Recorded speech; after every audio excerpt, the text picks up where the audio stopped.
Bien-aimés frères et sœurs, vous connaîtrez la vérité et la vérité vous affranchira. Ça, c'est pas moi qui le dis, c'est la Bible qui le dit.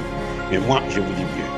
Vous connaîtrez la vérité historique, notamment celle de vos ancêtres kémites, et vous aurez une vision globale de ce que c'est que la vraie souveraineté politique. J'ajoute, vous reviendrez à la spiritualité africaine ancestrale et vous comprendrez les enjeux de l'indépendance économique. Et pour terminer, vous accepterez votre identité culturelle kémite et vous obtiendrez deux choses. La première, c'est la paix. La seconde, c'est le développement, à une condition. L'unité de toute l'Afrique noire, l'unité de tous les Noirs du monde entier. Ok, pas tous, bienvenue sur la chaîne des panafricanistes par essence, par conviction et par excellence. Celle des citoyens kémites par nécessité et obligation de combat. Nous sommes une chaîne qui n'est guidée que par nos ancêtres et rien que par les ancêtres qui appartiennent à l'égrégore du monde noir. Par conséquent, nous ne croyons en aucun Dieu venu de l'étranger. Toutefois, cette vidéo n'est aucunement destinée à inciter à la haine ou à la violence, car nous menons un combat qui est d'abord et avant tout spirituel, intellectuel et démocratique. Ensuite, il est politique, géopolitique et géostratégique, contre l'impérialisme, le colonialisme, le néocolonialisme et l'endocolonial, qui sont tous qualifiés de crimes contre l'humanité. Nous menons ce combat sur la base du principe fondamental que nous avons hérité de nos ancêtres kémites, qui est celui de la Mahat, c'est-à-dire solidarité, vérité et justice. Vous êtes donc en droit de connaître la vérité et nous avons l'obligation de vous dire la vérité, rien que la vérité, afin que justice soit rendue au continent africain. Et ça, c'est notre modeste contribution dans cette noble lutte en faveur de la souveraineté, la dignité, la solidarité et l'unité africaine. C'est exactement ça que nous appelons le panafricanisme. Bien-aimés frères et sœurs, les persécutions du Mali par l'Organisation des Nations Unies et la France continuent. Il y a eu une réunion du Conseil de sécurité de l'ONU où il y a eu vraiment un face-à-face entre l'ambassadeur malien aux Nations Unies, aux Nations Unies, et l'ambassadeur de France et l'ambassadeur de l'Équateur. Nous saluons justement le courage de l'ambassadeur du Mali qui a mis à sa place la France et ses alliés de l'ONU. Et le secrétaire général de l'ONU est même monté au créneau pour critiquer encore une fois de plus le gouvernement d'Assimi Goïta parce que lui il pense que le processus du rétablissement de la démocratie au Mali est en train de traîner les pas et il veut que ce soit plus rapide afin qu'il puisse reprendre le contrôle du pays. En tout cas, pour ce qui est de la France, l'ambassadeur du Mali a rappelé à la France qu'il y a eu 2 rapports des Nations Unies qui condamnent la France pour violation des droits de l'homme. Même si les Français nient, l'ambassadeur français, grossièrement, comme d'habitude, il nie la responsabilité de la France. Mais et pourtant, là où ils sont au Conseil de sécurité, les rapports dont parle l'ambassadeur du Mali, ce sont des rapports justement des Nations Unies. Et vous vous souvenez tous de la situation de Bounty, où les Français ont massacré un couple et leur famille qui se mariaient. Donc, personne n'ignore cela. Et nous allons rappeler aussi un fait très important, puisque nous le savons tous, que la crise au Mali est la conséquence de la crise en Libye, de la guerre menée par l'OTAN en Libye, de la destruction de la Libye par l'OTAN et de l'assassinat de Muammar Kadhafi par la France. Donc, nous savons que ce sont les Français qui ont amené les terroristes en Libye pour les aider à faire partir Muammar Kadhafi et à le tuer.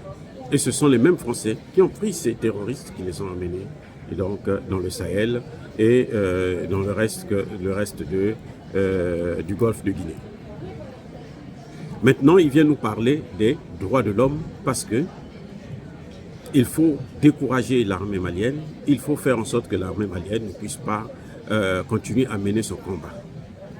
Vous savez, actuellement à Ménaka, pas Ménaka, la région, mais Ménaka, un village, une ville. de près de 10 000 habitants, qui seraient soi-disant encerclés, selon la France, bien sûr, les Français, les médias de propagande français, et ils ont le chic de toujours trouver un noir, un Sénégalais, qui n'a rien compris de la situation géopolitique mondiale, qui s'amène pour dire que la situation à Ménaka est critique. Oui, à Ménaka, on sait qu'il y a des combats entre le Jénim et l'État islamique. Nous vous avons déjà dit que l'État islamique, c'est l'œuvre de l'Arabie Saoudite. C'est l'Arabie Saoudite qui a créé l'État islamique. Ou plutôt, l'État islamique a été créé en Arabie Saoudite. Et Al-Qaïda au Qatar. Ces deux pays-là, normalement, quand on parle des droits de l'homme, on devrait toujours les citer d'abord en ce qui concerne aujourd'hui le terrorisme en Afrique. Parce que ce sont eux qui ont amené le terrorisme en Afrique dans les bagages, bien entendu, des pays de l'OTAN. Donc, si l'OTAN veut parler des droits de l'homme, l'OTAN devait déjà s'interroger sur le rôle de l'Arabie Saoudite et le rôle du Qatar, sur les agissements de ces pays. On le voit d'abord, l'Arabie Saoudite au Yémen. Donc, ce n'est pas la peine de venir nous parler des droits de l'homme, alors que c'est vous qui avez apporté la guerre dans le Sahel, le terrorisme dans le Sahel. L'ambassadeur malien, à juste titre d'ailleurs, a su le rappeler à l'ambassadeur français que nous demandons à ce que le Conseil de sécurité puisse organiser une réunion afin que nous puissions présenter au monde entier les preuves que vous violez les droits de l'homme au Mali, que vous violez la souveraineté du Mali, que vous vous travaillez avec les terroristes. C'est vous qui leur donnez les informations et les armes. C'est ce que nous demandons. Si vous contestez ce que nous disons, ben organisons la réunion et on va voir. Levez les blocus, levez votre veto et nous allons voir comment on va expliquer ce qui est en train de se passer. Là encore, bien entendu, ils ne répondent pas. Et le Conseil de sécurité ne peut pas, plutôt le secrétaire général de l'ONU n'est jamais intervenu sur cette question pour chercher à clarifier la situation. Mais je vous dis en passant que ce secrétaire général de l'ONU, c'est aussi encore un autre voyou qu'on est allé prendre en Europe pour venir gouverner le monde. Bref, ce qui se passe, c'est que au niveau de Ménaka, dans cette guerre entre le Jénim et l'État islamique, le gouvernement malien ne se mêle pas. Parce que le gouvernement, et c'est d'ailleurs la meilleure stratégie, ils attendent que l'une des parties puisse neutraliser l'autre, et puis l'État, maintenant malien, va s'attaquer à l'autre partie. Mais ce qui est de plus important à comprendre, c'est quoi? C'est qu'en fait, la partie de Ménaka dont on parle, ce village-là, c'est un village qui est à la frontière entre le Niger et le Mali. Je vous ai déjà dit dans une de mes anciennes vidéos que la partie des trois frontières au niveau du Niger, c'est devenu le quartier général. C'est devenu la base de tous les terroristes du Sahel. Donc, ils s'organisent là-bas pour rentrer au Mali. Parce que là-bas, au Niger, la porte est ouverte. Je vous ai sorti une vidéo pour dire que malgré la présence la forte présence militaire occidentale de l'OTAN, États-Unis, France, Allemagne et autres, les terroristes continuent de frapper au Niger. Donc, cette partie-là, c'est de là qu'ils s'organisent pour rentrer au Mali, pour nuire le Burkina Faso. Et ça, le Conseil de sécurité de l'ONU ne connaît pas ça. Enfin, fait exprès de ne pas connaître, parce qu'il est juge et parti. Et c'est ça le problème que nous avons aujourd'hui dans la lutte contre le terrorisme. Moi, je pense d'ailleurs que quand il parle des droits de l'homme au Mali, pourquoi ne parle-t-il pas des droits de l'homme au Tchad? Ils veulent faire partir Assimi Goïta, alors qu'au Tchad, la transition, nous sommes à la deuxième phase de la transition, au deuxième mandat de la transition. Et pourquoi Assimi Goïta n'aura pas droit à un deuxième mandat de la transition? et pourquoi Assimi Goïta n'aura pas le droit d'être candidat, nous contestons et nous demandons très fermement au président Assimi Goïta de ne pas se laisser intimider par ces voyous qui ne connaissent pas eux-mêmes les droits de l'homme. D'ailleurs, vous voyez comment ça se passe en France, comment on mate la population qui sort. Ils l'avaient déjà fait avec les Gilets jaunes, ils le font encore maintenant sur le dossier des retraites à 64 ans. Eh oui, la France, Emmanuel Macron, n'arrête pas de mater. Mais le Conseil de sécurité n'a jamais été saisi pour le respect des droits de l'homme, pour le respect de ces populations qui marchent. De ceux-là qu'on est en train de couper les bras, arracher les yeux, ainsi de suite, torturer. Nous le voyons, nous tous, sur les chaînes de télévision. La France n'est pas un exemple des droits de l'homme, puisqu'elle a violé les droits de l'homme au Burkina Faso, au Mali, au Tchad et partout en Afrique. N'est-ce pas Sergueï Lavrov qui disait à Laurent Fabius que vous êtes en train d'aller combattre au Mali des gens que vous avez équipés, financés et nourris en Libye. C'est vous les maîtres du terrorisme au Mali aujourd'hui et dans la région du Sahel.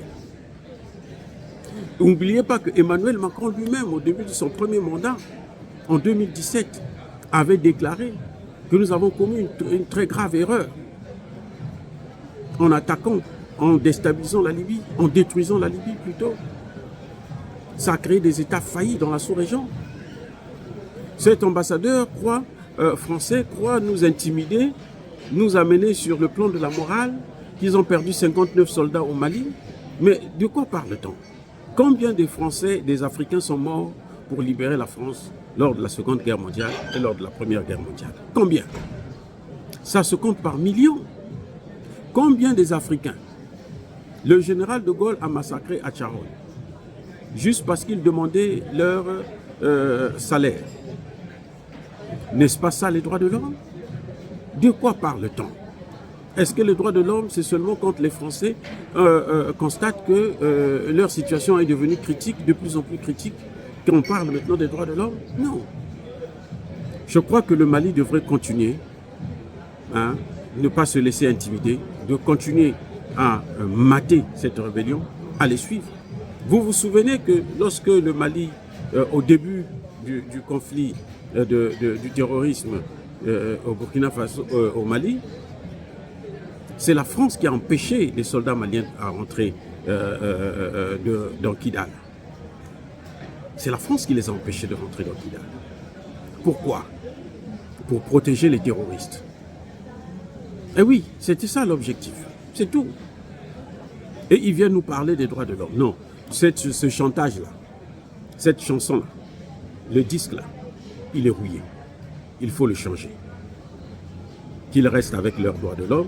Et d'ailleurs, les Nations Unies n'ont rien apporté au Mali parce qu'ils sont là depuis plus de 10 ans. Il faut maintenant qu'ils s'en aillent. Et c'est la meilleure des choses pour le Mali.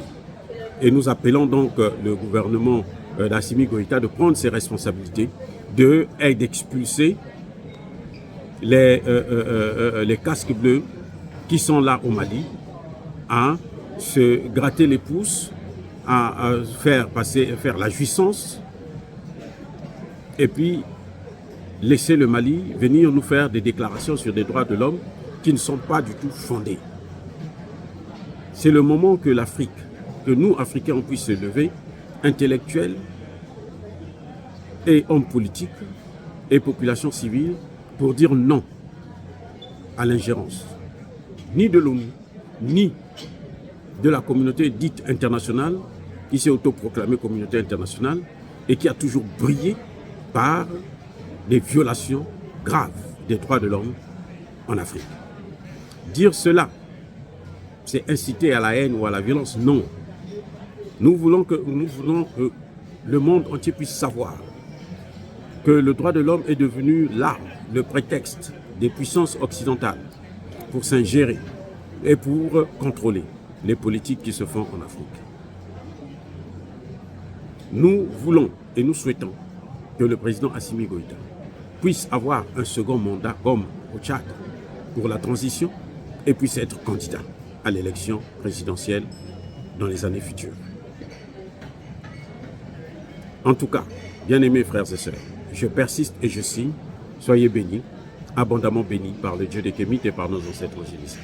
Mais que tous ceux qui persécutent le continent africain, tous ceux qui le pillent et le déstabilisent, qu'ils soient noirs, blancs, arabes, chinois, indiens ou qui que ce soit, qu'ils soient punis, maudits, foudroyés, neutralisés, écrasés par ce Dieu des Kémites et par nos ancêtres angélisés. Vive l'Afrique éternelle. J'ai dit et j'assume.